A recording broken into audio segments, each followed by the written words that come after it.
Me llamo Amalia Vargas. Tengo 65 años. Estoy jubilada. Y después de décadas lidiando con balances y hojas de cálculo, pensé que había dominado el arte del control. Me gusta la precisión, las mañanas tranquilas con un café humeante y el ritmo sutil de mi pequeño departamento en la Ciudad de México. Pero ese martes por la mañana, mientras revisaba el correo, un sobre con una letra conocida me llamó la atención. Era de mi hija, Clara. La dirección de remitente me hizo sentir un nudo en el pecho. Las invitaciones para el Día de Acción de Gracias de su familia siempre venían envueltas en cortesías, pero cargadas de expectativas. Abrí el sobre con cuidado, mis dedos rozando una tarjeta color crema. Adentro, escrita en una caligrafía elegante, decía: «Nos encantaría que nos acompañaras este Día de Acción de Gracias. Tu presencia es muy esperada». Un destello de calidez me recorrió. Recordé las risas compartidas, el aroma del pavo asado, el toque de canela de los postres, pero tan rápido como vino. Una sombra de duda me cruzó. Las invitaciones de Clara siempre seguían un patrón. Siempre había un motivo detrás de su sonrisa. Una deuda, un favor, una presión sutil envuelta en amor familiar. Doblé la tarjeta y la guardé en el sobre, dejándola en la mesa. Mientras miraba la luz pálida de la mañana derramándose sobre el piso de madera, mi departamento estaba inusualmente silencioso, casi como si conspirara con mi indecisión. Pensé en todos los días de Acción de Gracias a los que había asistido, cada uno un ensayo de paciencia, cada uno una prueba que superé sin reconocimiento, y aún así, una parte de mí, terca como siempre, quería creer. Guardé el sobre en mi bolso, puse las llaves a un lado y respiré hondo. La decisión de ir estaba tomada. Aunque la inquietud persistía, me permití un momento para imaginar los aromas familiares, las charlas, las luces navideñas. Luego, con un leve movimiento de cabeza, me recordé que la preparación lo era todo. Mañana necesitaría más que esperanza, necesitaría estrategia. Pasé la mañana organizando regalos en la mesita junto a la ventana, dejando que la luz del sol bañara los paquetes envueltos con cuidado y las bufandas dobladas con esmero. Cada objeto parecía pesar más de lo que debería, no por su valor material, sino por los recuerdos que llevaba consigo. Una bufanda de lana que compré meses atrás me recordó la risa de Clara a sus 10 años. Y cómo me quedé despierta hasta tarde terminando su proyecto de ciencias después de un día de 12 horas en la oficina. Esa misma diligencia solo me valió un asentimiento cortés de mis padres. Mientras doblaba un suéter, recordé mi adolescencia, noches equilibrando tareas con quehaceres, cenas silenciosas donde mis logros pasaban desapercibidos, y cómo las calificaciones de Clara eran celebradas con cintas y elogios que parecían casi teatrales. Aprendí pronto que ser responsable era mi boleto para sobrevivir en esa casa. Pero el reconocimiento era raro. Aprendí a tragarme el orgullo, a parecer alegre mientras me ignoraban, y a cargar en silencio con pesos que nunca fueron míos. El sobre de ayer seguía en la mesa como una advertencia. Intenté ignorarlo, pero mis pensamientos volvían a las expectativas conocidas, a los recordatorios sutiles de que mi valor se medía no en amor, sino en utilidad. Pensé en las cenas pasadas, las risas que nunca me incluían, las sonrisas cuidadosas que escondían juicios. Aún así, quería creer que mañana podría ser diferente, aunque fuera un poco. Empaqué un pan casero pequeño, recordando cómo Clara una vez pidió un pedazo antes que nadie. Agregué una botella de vino tinto, esperando que suavizara las tensiones, y finalmente, una tarjeta con palabras cuidadosamente elegidas. Aunque dudaba que alguien las leyera más allá de la superficie, cerré mi maleta, respirando lentamente, dejando que los recuerdos se asentaran a mi alrededor. Cada objeto llevaba un pedazo de mi pasado, algunos tiernos, otros cortantes, pero todos eran míos para cargar. Mañana, entraría a esa casa armada con ellos, como escudo y como historia. El camino de entrada se extendía ante mí, familiar pero extraño, bordeado de árboles de jacarandá que dejaban caer sus hojas moradas sobre el sendero de concreto. Estacioné el coche y ajusté mi abrigo. Sosteniendo mi bolso un poco más fuerte de lo normal, la casa parecía igual ordenada, acogedora desde lejos, pero mientras más me acercaba, más recordaba los juicios silenciosos que siempre habían estado tras sus puertas. Al subir al porche, Clara apareció primero, con una sonrisa amplia. Sus ojos, sin embargo, brillaban con algo calculado, una evaluación sutil de mi reacción. «Mamá, llegaste», dijo. Su voz ligera, casi ensayada, le devolví una sonrisa, consciente de la tensión tejida en sus palabras. Adentro, el aroma del pavo asado y la canela me golpeó, removiendo recuerdos de tiempos más felices. Decenas de acción de gracias que alguna vez esperé con ilusión. Mi corazón se ablandó por un momento antes de que la cautela regresara. Mi esposo, Javier, estaba en la cocina, asintiendo mientras ofrecía un saludo cortés. Su presencia era tranquilizadora, pero ni siquiera su calma podía ocultar la corriente de expectativas en el aire. Mis padres, Teresa y Salvador, estaban sentados en sus sillas de siempre. Sus sonrisas eran gentiles, pero algo en sus ojos traicionaba el patrón de siempre, la atención inclinada hacia Clara. Preguntas sutiles disfrazadas de preocupación. Cada apretón de manos, cada bienvenida, se sentía medido. Noté cómo el esposo de Clara rondaba cerca, observando, guiando la conversación con sutileza. Entregué mis regalos, notando los asentimientos corteses, los agradecimientos suaves que parecían más actuación que reconocimiento.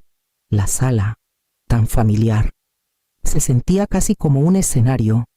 Me sorprendí contando los segundos entre comentarios, midiendo pausas, preguntándome cuánto de esta calidez era genuina y cuánto estaba cuidadosamente escrito. Incluso en un lugar que conocía bien, sentía el aislamiento asentándose a mi alrededor, un recordatorio de que las apariencias engañan. La casa guardaba recuerdos de amor y descuido, risas y juicios, y yo cargaba con ambos mientras la puerta se cerraba tras el último invitado. El comedor olía a pavo asado y hierbas frescas, un aroma reconfortante que debería haberme relajado. Los platos brillaban bajo la luz suave de la lámpara, y la mesa estaba puesta con todos los detalles, cada cubierto perfectamente alineado. Tomé asiento entre Javier y Teresa. Con el peso familiar de la anticipación sobre mis hombros, la conversación comenzó con los saludos de siempre, preguntas sobre el clima y comentarios sobre mi viaje desde la Ciudad de México. Pero mientras la charla avanzaba, el tono cambió sutilmente. Clara se inclinó hacia adelante, su sonrisa cálida pero calculada. Entonces, «Mamá, ¿cómo van tus inversiones este año? ¿Alguna oportunidad nueva que estés explorando?», preguntó con naturalidad, pero cada palabra cargaba un peso que podía sentir. Respondí con cuidado, dando generalidades y actualizaciones vagas, pero sus ojos buscaban los míos, evaluando. Javier ofreció un asentimiento silencioso de apoyo, pero incluso él no intervino, dejándome navegar sola las preguntas inquisitivas. El patrón era conocido, cada pregunta educada era una prueba, cada cumplido una expectativa velada. Teresa se unió, elogiando mis logros profesionales, su voz suave, casi aprobatoria, pero los elogios se sentían estratégicos más que afectuosos, y mi pecho se apretó. Me di cuenta de cuánto había cambiado en esta casa. Mis logros nunca fueron solo míos, eran herramientas para admirar y aprovechar. El esposo de Clara agregó sus propios comentarios, alabando mi prudencia y la disciplina que me permitió mantener ahorros y planes de retiro. Las palabras eran suaves, halagadoras, pero afiladas con insinuaciones sutiles. Cada comentario me recordaba que mi valor se medía no en amor o presencia, sino en estabilidad y recursos. Tomé un sorbo de agua, sintiendo cómo el líquido fresco me anclaba, mientras la conversación seguía sobre estrategias financieras, planes de retiro e inversiones hipotéticas. Las risas y el tintineo de los cubiertos enmascaraban la tensión que se había asentado sobre la mesa como una niebla invisible. Cada frase educada llevaba una agenda oculta, cada cumplido una pregunta que no tenía intención de responder completamente. Cuando llegó el primer plato, me sentía completamente presente y, a la vez, totalmente fuera de lugar. La calidez de la mesa era una actuación cuidadosa, una máscara para las expectativas que había aprendido a cumplir durante décadas. Y la inquietud en mi pecho me recordaba que las apariencias pueden engañar. La sala se había asentado en el ritmo de la charla educada cuando Teresa me entregó una pequeña caja de terciopelo. Sus manos cuidadosas, casi ceremoniales. La tomé, sonriendo cortésmente, dejando que la luz cálida cayera sobre su superficie burdeos. Los ojos de Clara brillaban con una emoción ensayada, y por un momento me permití imaginar algo sencillo dentro un detalle, un gesto de buena voluntad navideña. Levanté la tapa y me quedé helada. No había ningún adorno, ningún recuerdo, solo una notificación bancaria doblada, con bordes nítidos y oficiales. Mi corazón golpeó contra mis costillas mientras leía las palabras la deuda de Clara. 5 millones de pesos. Vencida, levanté la mirada, encontrándome con la suya. Ella sonrió, calma, casi expectante. La sala parecía encogerse, el aire denso con anticipación. Mis padres intercambiaron miradas que hablaban sin palabras, y de inmediato entendí lo que asumían que yo lo cubriría. Mi pecho se apretó, la incredulidad mezclándose con una fría oleada de traición.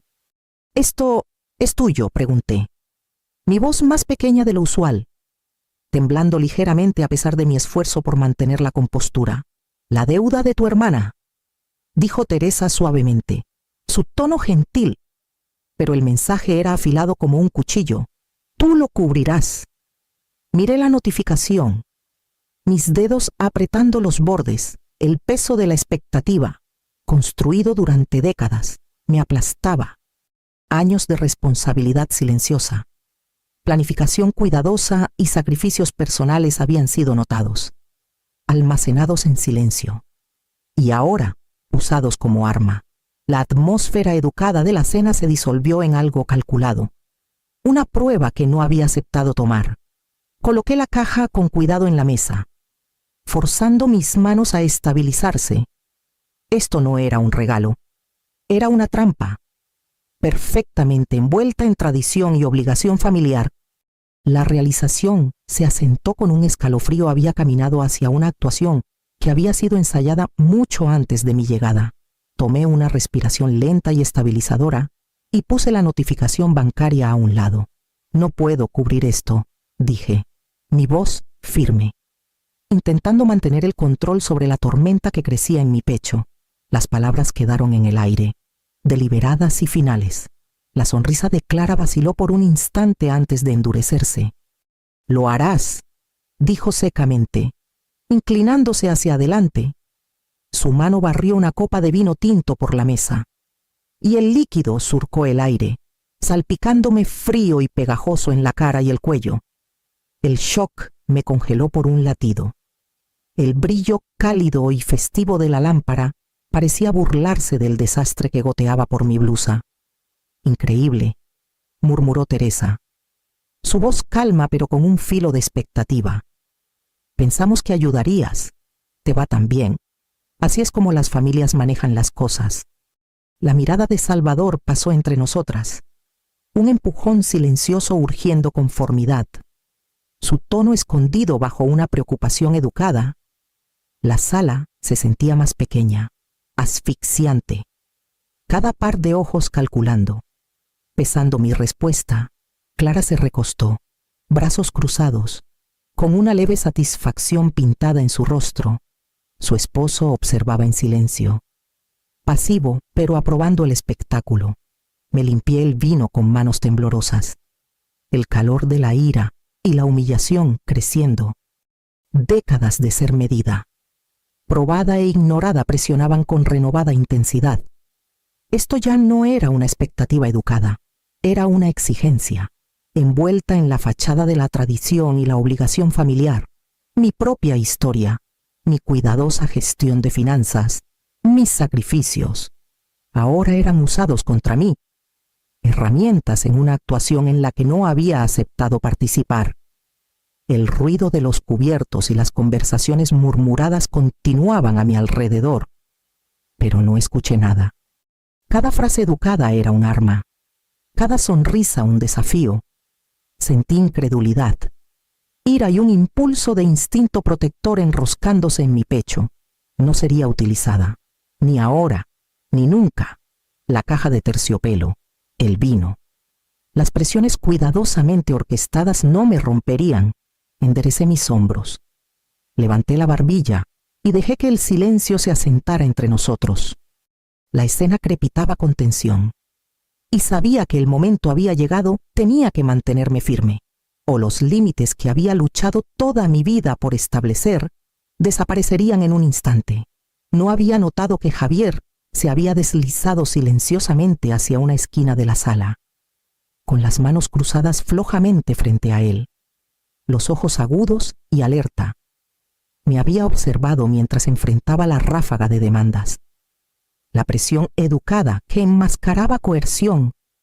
Por un momento, el caos alrededor de la mesa pareció pausarse, el zumbido de la conversación desvaneciéndose bajo la gravedad de su mirada.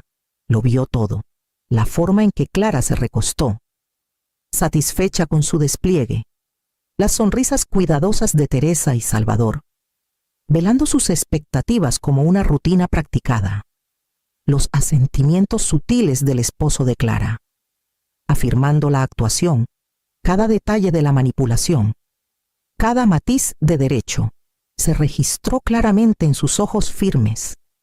Capté su mirada brevemente, una tranquilidad silenciosa. Su presencia me ancló, ofreciendo una sensación de que no estaba completamente sola. Incluso mientras mi corazón latía y la humillación persistía en el aroma pegajoso del vino tinto, sentí un cambio. La calma observadora de Javier abrió un pequeño espacio de claridad en medio de la tormenta de juicios y expectativas. No habló, no intervino de inmediato, pero la energía que trajo alteró la sala.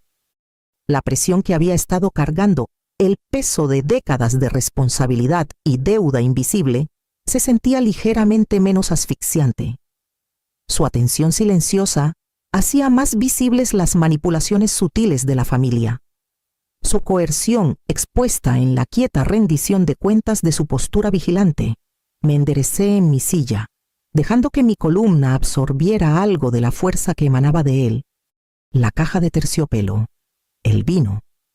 Las preguntas ensayadas seguían pesando sobre la mesa, pero ahora sentía que el desequilibrio podría ser desafiado. Javier había notado el patrón, el derecho, la explotación. Su presencia insinuaba que alguien podía intervenir, que la verdad podría salir a la luz. La sala continuó su actuación cuidadosa. Sin darse cuenta de que su coreografía había sido descubierta, me permití una respiración cautelosa, sabiendo que la esperanza había regresado, tenue y tentativa, pero real. Javier finalmente habló, su voz calma pero firme, cortando la tensión como un cuchillo. «Basta», dijo, volviéndose hacia la mesa con un peso que hizo que todos pausaran. «Amalia no es responsable de esta deuda». Las palabras quedaron en el aire, claras e inflexibles. Sentí un destello de alivio, aunque la adrenalina aún corría por mis venas. La expresión de Clara vaciló, una sombra cruzando su sonrisa cuidadosamente ensayada. Javier continuó, enumerando los detalles que siempre había sospechado, pero nunca se habían dicho en voz alta: viajes a Cancún, un coche nuevo de lujo, noches en casinos, compras extravagantes, todo financiado por una mala gestión, escondido detrás de cuentas a las que no tenía acceso. Su tono era constante, exponiendo el desvío sin teatralidad.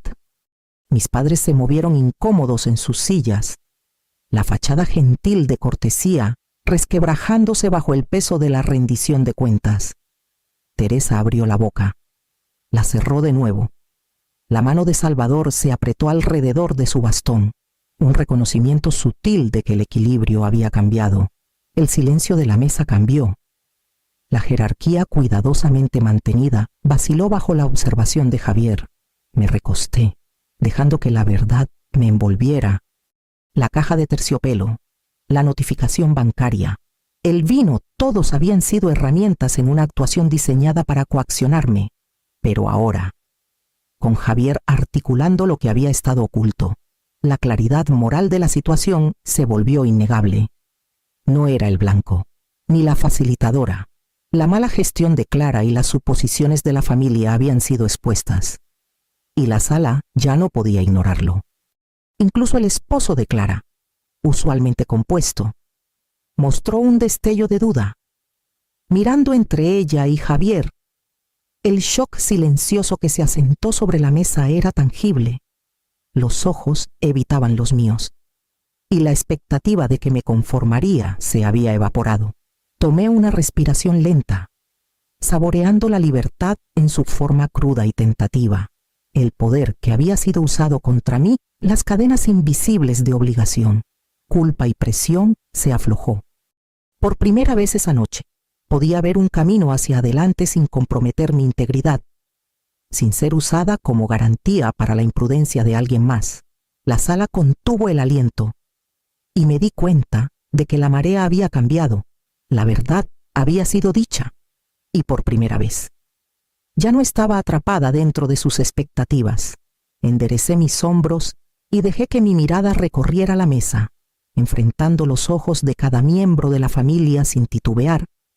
El peso de la expectativa se había aligerado ahora que la verdad estaba expuesta, y sentí una claridad que no había experimentado en décadas. No cubriré esta deuda, dije con calma, dejando que las palabras se asentaran firmemente en la sala. No es mía para pagar, y no seré manipulada para asumir la responsabilidad de las elecciones de otra persona. El rostro de Clara palideció, su compostura cuidadosamente mantenida tambaleándose. Los labios de Teresa se apretaron en una línea fina, y Salvador se movió en su silla, el bastón golpeando suavemente el suelo. El silencio se extendió como una presencia tangible. Por un momento, la sala parecía suspendida, como esperando a ver si vacilaría. Javier extendió la mano, un tranquilo gesto de apoyo, descansando brevemente en mi brazo. Su presencia constante me dio valor. Podía sentir los temblores sutiles del cambio de poder. La autoridad que había descansado en la culpa y la obligación se estaba fracturando. El esposo de Clara desvió la mirada, evitando el enfrentamiento, mientras los dedos de Clara se apretaban en el borde de su silla. Me permití hablar con la confianza tranquila que había cargado en privado durante años. Participaré en los eventos familiares en mis términos. Ofreceré mi presencia y mi cariño, pero no seré usada como solución, recurso financiero o peón. Las palabras resonaron con honestidad, firmes pero medidas. Las respuestas vinieron en murmullos suaves. Algunos rostros reflejaban vergüenza, otros enojo, y algunos reconocían la verdad con una aceptación renuente. Noté el asentimiento de Teresa, sutil pero genuino, y la mirada de Salvador se suavizó lo suficiente para mostrar un reconocimiento de mi autonomía. Por primera vez, sentí los límites de mi vida firmemente en mis manos. Había reclamado una medida de control y confianza, y el alivio era casi mareante. La sala podía ajustarse a mí ahora, pero sabía que este era el momento en que debía mantenerme firme. Mis elecciones, mis términos y mi dignidad ya no eran negociables. El regreso a la Ciudad de México fue más silencioso de lo usual. Las calles familiares, pero refractadas por los eventos de la noche. El aire invernal presionaba suavemente contra las ventanillas del coche, fresco y limpio. cargando una sensación de finalidad. Llevaba una calma que no había conocido en años, templada por la adrenalina que había surgido en la mesa, en casa. Desempaqué lentamente, colocando cada objeto en su lugar designado. El departamento parecía respirar a mi alrededor, reflejando una vida que había construido en mis propios términos. Revisé mis cuentas, ajustando contraseñas y reorganizando finanzas, asegurando los límites que había establecido no solo verbalmente, sino en la práctica. La caja de terciopelo, ahora de vuelta a su cajón, se sentía inerte, un símbolo de una obligación que me negué a cargar. Me hundí en el sillón junto a la ventana, con Javier acomodándose silenciosamente a mi lado, su presencia constante. Pensé en la cena, en la ira de Clara, en las máscaras educadas de mis padres, y sentí una sorprendente oleada de claridad. Durante décadas había medido mi valor contra su aprobación, pero esta noche había demostrado que la autonomía y la dignidad no se concedían, se reclamaban. El departamento olía ligeramente a café recién hecho y a cedro de la maceta junto a la ventana. Afuera, las luces de la ciudad brillaban contra la oscuridad, y me di cuenta de que mi sentido de familia, de amor, no dependía únicamente de la aprobación o la presencia, podía ser redefinido, templado por la elección, el respeto mutuo y la honestidad. Me permití una sonrisa, pequeña y privada. El peso de la obligación se había levantado, reemplazado por el pulso constante del respeto propio. Había aprendido que alejarse de la manipulación no disminuía el amor, lo clarificaba. Había redibujado las líneas alrededor de mi vida, y al hacerlo, había reclamado la alegría de ser completamente, sin disculpas, yo misma. Javier tomó mi mano, y sentí el calor de la compañía y la comprensión en ese espacio tranquilo. Reconocí los primeros momentos de renovación, paz nacida no de la evasión, sino de una elección empoderada.